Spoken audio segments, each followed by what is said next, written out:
The Extraordinary Phenomenon Investigations Council presents Epic Voyages. Come join us as we enter and experience the great mysteries of the world with tonight's host, Michael Rambacher.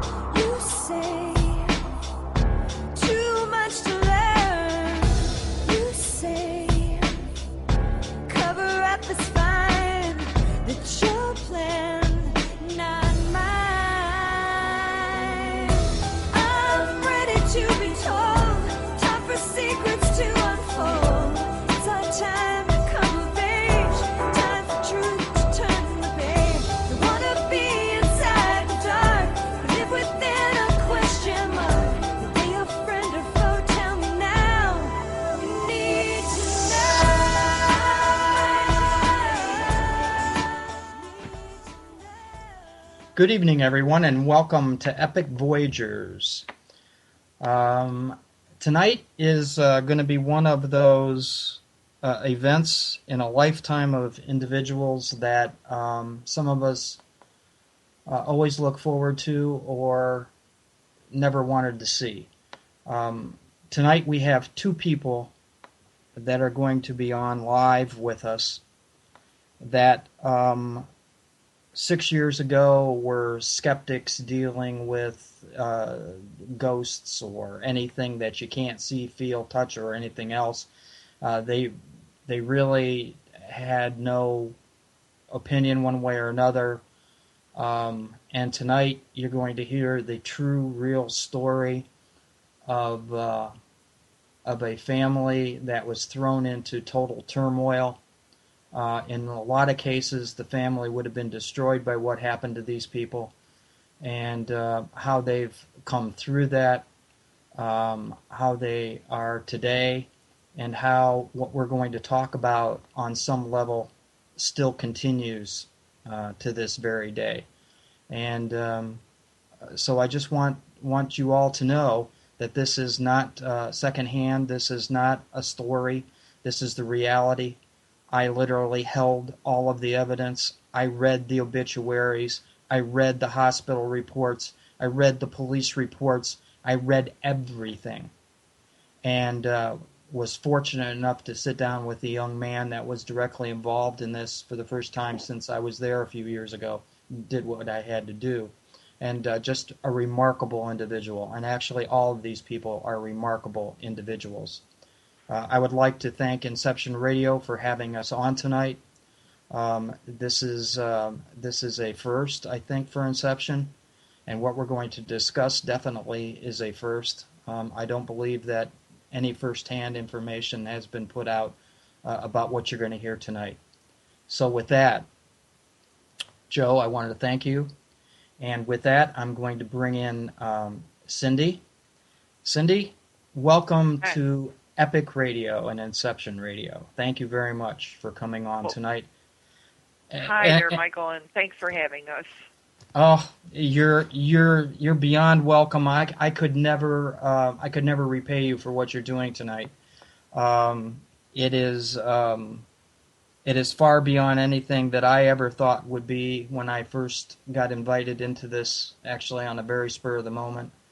And what has transpired since is it's wonderful, it's gratifying, but also it's a sad tale of what should have been prevented and wasn't able to be prevented. So Cindy, I guess what we're going to do is start with the very beginning on how all of this started to unfold and unravel. And you have to understand, everybody out there, I'm not totally familiar with how this was because I actually only came in at the very end, believe it or not. So I had really no knowledge of what was going on until the very end. Uh, and um, I really don't have words to describe what happened, but hopefully it'll all come out tonight. So Cindy, let's start this whole scenario, and we're calling this the Niagara case, just so that you're aware of that. And Lindsay, you're there, Yeah. so we're just going to call this case the Niagara case.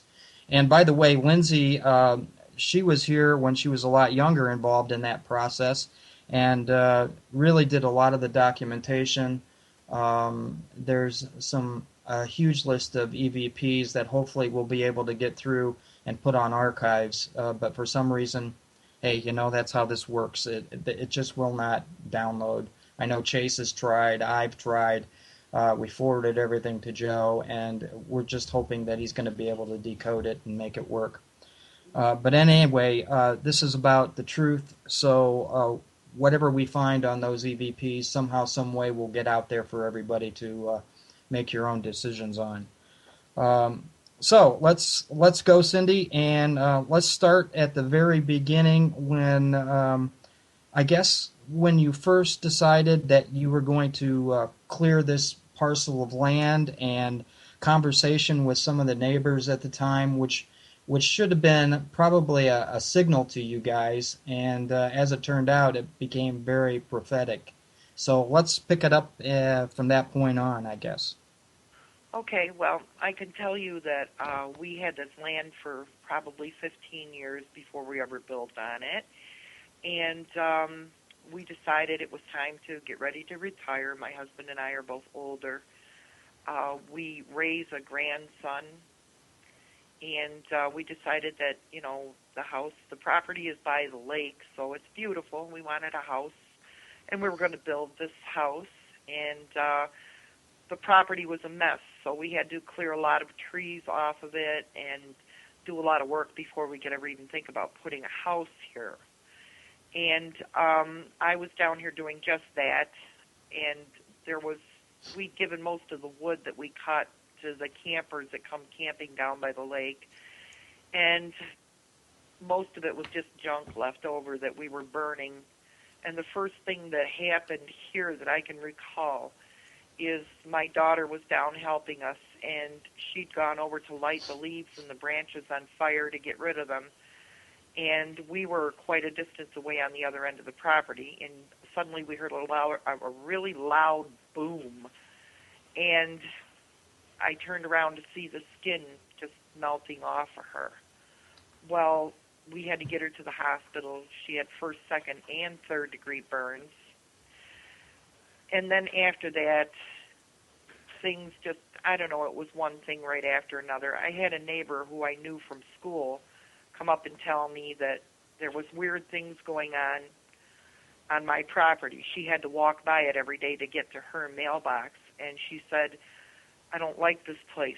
There's things on this property. And I'm like, yeah, right. You don't want to believe that kind of thing. And then it just kept going to where finally we decided we were going to put the basement in and start building the house.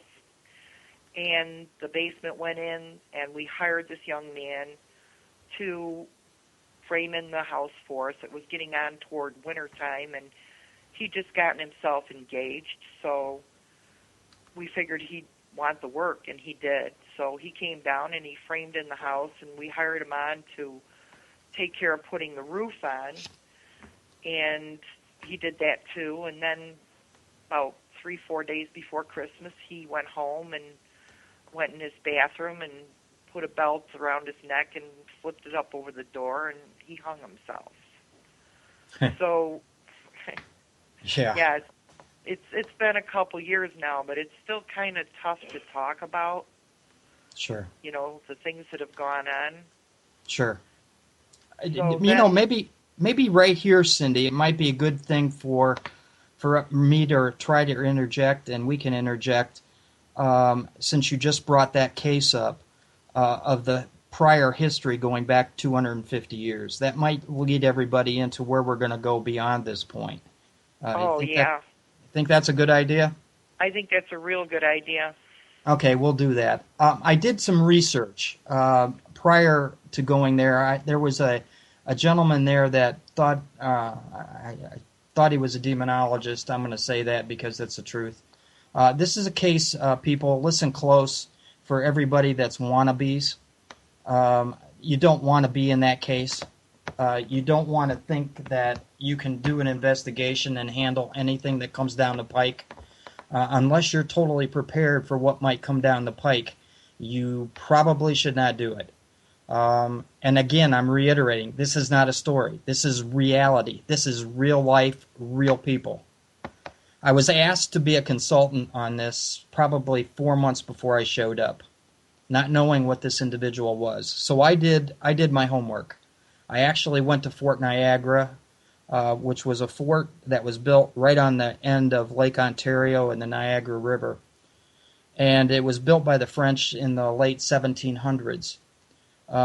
In that, I had never been there, and so it was quite interesting to me. The British took it over at one point in time, and the French took it back, and then the British took it back, and then the Americans took it back in the War of 1812 and all of that other good stuff. And it was actually an active Army military installation during the First World War and Second World War. Just some amazing stuff. But in the research up there, it even listed the place where Cindy is living now and where all of this transpired. It's right in the writing there. By the French, it was turned into a prisoner of war camp. And what they did is they kept the Indians that were a problem. They kept them there. And as it turned out, it was mentioned that many of them were hung. When the French lost the fort, the British kept the French in their own concentration camp type thing. They hung them there. When the French took it back, they hung the British there. And then when the Americans got there, we ended up with the Indians, the English, and the French. So it was all done on this parcel of land, on this area. Matter of fact, Cindy will probably bring it up. There was a structure there that I honestly felt, even though I didn't know where the place was, I always talked about a hole or a foundation or something going down into the ground by which the energy was actually moving up into our reality through that portal.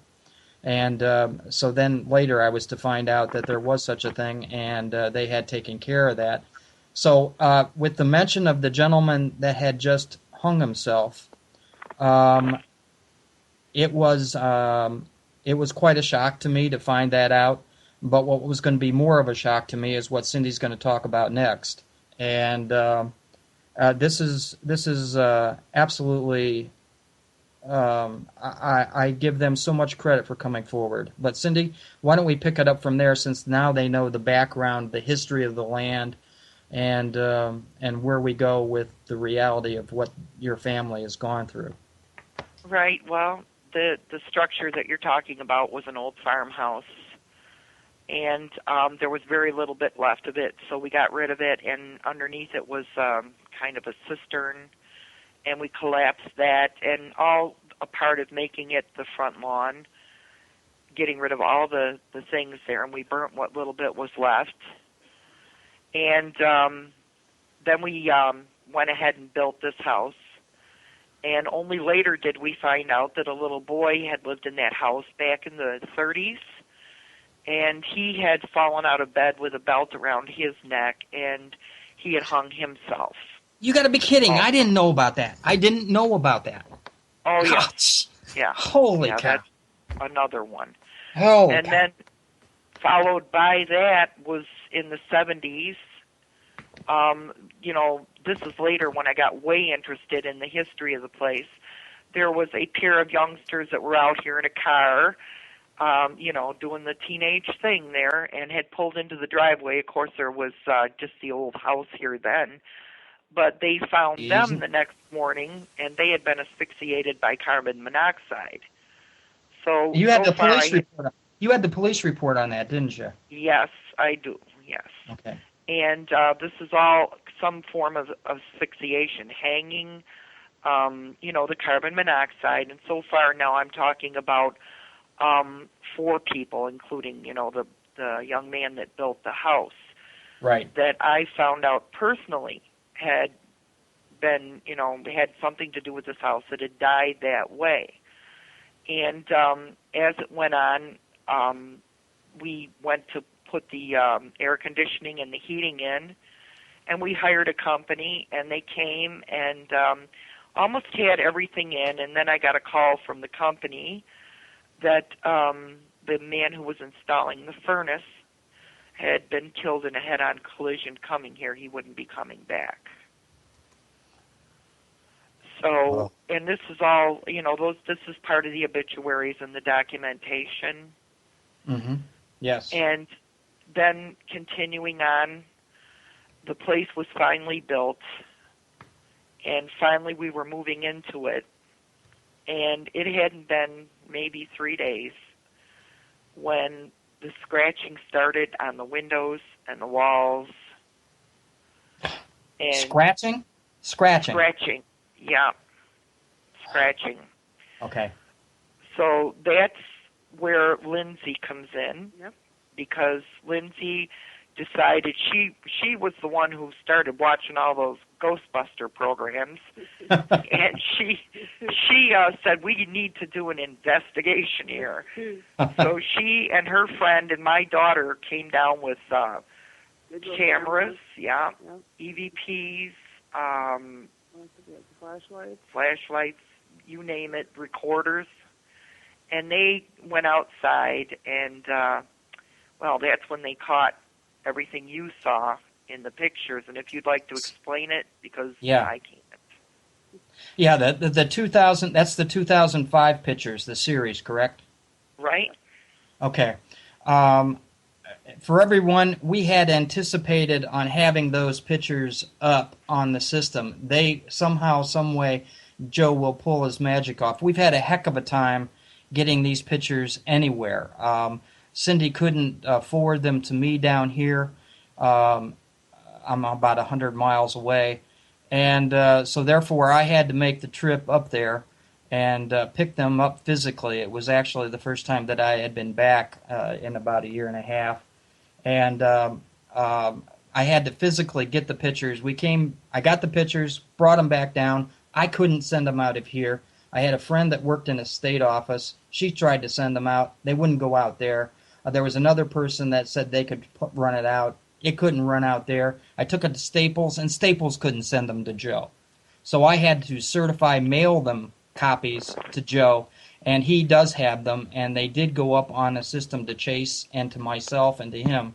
Hopefully we're going to be able to put those things up. But what they end up showing, I'll be honest with you, everyone out there, I have seen a lot of pictures. I have seen a lot of crazy stuff. But there is one picture, actually two pictures, that really bring home the whole subject. There's the grandson. He's standing out, ironically enough, in the front yard, and he's got a digital camera, and he's getting ready to take a picture. Well, was it you, Cindy, that was taking a picture of him, or was it you, Lindsay, that was taking the picture? I think it might have been me, actually. Okay. And so she takes this picture as Michael's holding the camera up, and what you get in the picture is this blue energy streak coming out of the camera, going around Michael's side of his head, because you can still see his head through the energy, I'll call it, for the lack of understanding exactly what it is, the battery power, the power that was stored in the camera, goes behind him and up and out of the picture frame. 51 seconds later, another picture taken, and where that energy left the picture frame 51 seconds before is an incredible bolt of electricity. I can't tell you what it is. There's actually two bolts of electricity. Very obvious what they are. They just come into the frame of the picture, they curl up, and it's just beyond anything that I've ever seen.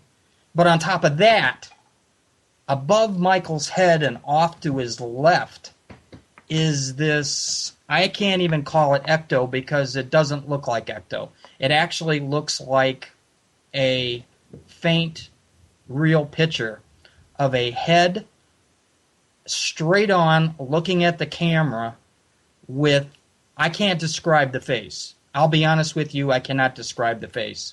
At this point, I look at this and I'm going, for some gut reason, I think that's the energy that we were confronting. And that's the energy that had been plaguing the land forever. That's my best take on it. And you have to remember, this was 2005. So the boy had a ways to go yet, and so did the energy. But the energy needed extra power. Well, Cindy will fill you in on how that extra power got acquired by whatever this is. And I think we can go from that point on, and we'll pick up the story from there. But the pictures are amazing. Well, by the way, her daughter, she was out in the yard also, and a picture was taken of her. Wrapping around from the top of the picture is this reddish, blurred stuff that spirals around and goes over the top of her head. Well, she's got her camera up, and here's the energy coming out of that camera also, but it disappears about 5 feet above her head into this red swirling whatever it is. I mean, it's like that red thing is absorbing the power that's coming out of that camera. Both cameras, by the way, were dead, and they didn't work, and actually one of the cameras was almost brand new and totally not even functional. It's just some incredible pictures to see, but it gives us an incredible insight into what we were dealing with. And I'm glad I didn't see the pictures before I was called in there, because it would have it would have distracted me on what I had to do. But Cindy, let's pick it up there from the pictures. Well, I just wanted to make a point. Go ahead, anytime. The pictures that you have there. Mm-hmm. I think it's probably because we didn't know what we were doing. Because how often would you see one of the real ghost hunters turn a camera on somebody whose camera was going dead and start taking pictures? And that's how we ended up getting what we got, is just quite by accident, you know? Sure. And yeah, and that's really important, because I mean, maybe if the ghost hunters out there started turning their cameras on people who are losing their power, perhaps they'd start picking up what we got. And when we decided to do an experiment and take all of our equipment and the flashlights and sit them in a circle out in the front, and we left them and came in the house, and within, what? Like a half an hour. A half an hour, they were down. Everything was gone. All the power was gone. Yeah. Wow. So you were feeding it. You didn't know that. Yeah, you didn't know that at the time, but that's what it boiled down to. Yeah. Wow. Yeah. Okay. So, Lindsay, you got anything you want to throw in there? No, I think she pretty much did it. Wow. Put it. You know, you've actually stayed in the in the background, and I never even knew about you until I met you a week or so ago. And you've done a phenomenal job of trying to help document everything, and it is greatly appreciated, because there are very few things that are documented as well as this whole situation has been. And Cindy, you have done enormous work. People, you should see the volumes. I mean, read the official reports. It is beyond. And Cindy, I think I'm going to let you, when we get to the spot of where Michael, or where I was, but where your grandson really was taken into an official hospital, and actually they tried to calm the individual down, and what their report said. I mean, I read it and I couldn't believe it. I'm an old EMT, but I honestly could not believe what I was reading. But when we get to that spot, why don't you just throw that in, and that'll be a great comparison. So, okay. Okay, we're after the pictures. We're after 2005. So what are we looking at after this? Well, my daughter, she had her first baby, Right. and she came down to spend the night with me because, new mother and everything. She wanted to be near her mom. And she fell asleep watching her program on TV here in the living room, and the baby was in a bassinet next to her. And the one thing we found out about my new granddaughter is you don't want to wake her up, okay, because she's not going back to sleep anytime soon. So at 3 o'clock in the morning, she came tearing down the hallway and burst into the bedroom, and she's crying, and she's begging me to take her home. She goes, "Mom, I can't take this anymore. I got to get out of here, please." And I was like, "What's going on?" And then I hear it, this boom, boom, boom. And I came down the hallway, and what was going on was the back deck on the house was flopping up and down. This thing that weighs probably 2 tons is going boom, boom, boom. And it's doing it so hard that it's shaking the boards loose, and we just put it on. And the minute I got to the end of the hallway to come around the corner to look out the door where it was, it quit. It stopped, just like that. So needless to say, I spent the night up with her because she wasn't going back to sleep, and to this day she will not come in this house and stay here after dark. Wow. Does I'm not. Wow. That's amazing. And I know you were talking about the scratching thing. I just have to kick in there. When you brought that to my attention on Sunday when I was there.